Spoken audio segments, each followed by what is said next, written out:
Peggy 18.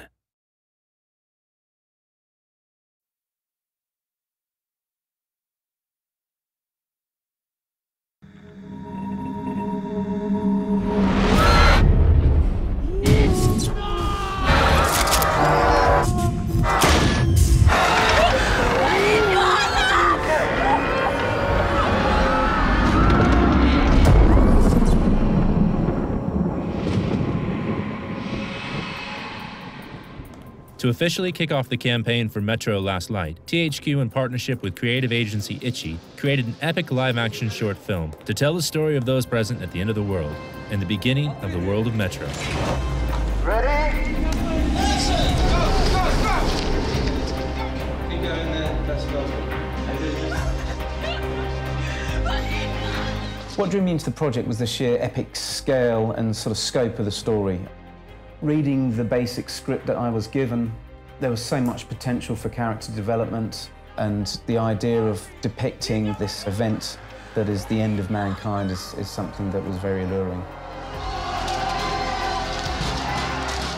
When we were looking for a director to pick up this piece, we were really after someone that understood the necessity to create this bleak vision of a near future. And something that Jim's treatment really brought to life was another level to our storytelling, and he just got it completely.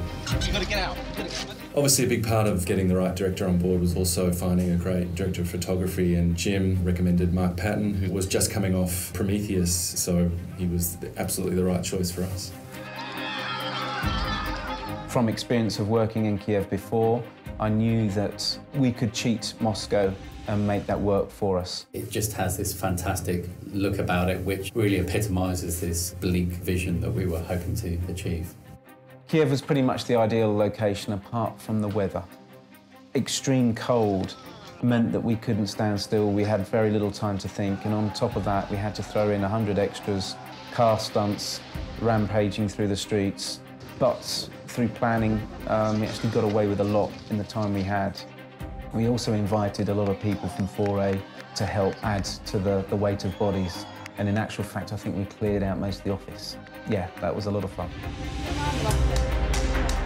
The third day was the hardest shoot. We shot for 22 hours without stopping, which was pretty incredible. We had to shoot in 3 locations, including being on the Metro Underground system at 4 o'clock in the morning. The Ranger's costume is based on Artyom's character.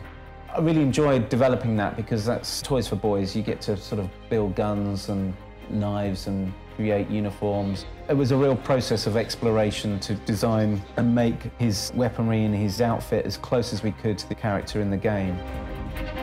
Take your time. One happy accident we had while shooting was the fact that the Metro commander happened to have a child who was the exact age we were looking for the baby. So in the film, the baby that is passed to him is actually his own son. Towards the end of the film, we needed to tie in the idea that perhaps this ranger was also the baby.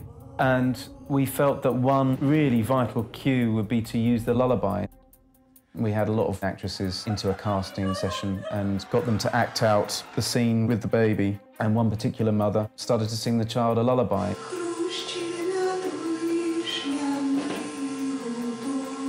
And it was so moving and emotive that we knew immediately that that was the woman and we were going to use that in the film. The Mother's Lullaby was one of those things that no matter how much you prepare, how much you plan, some things just come along and they absolutely click and make perfect sense.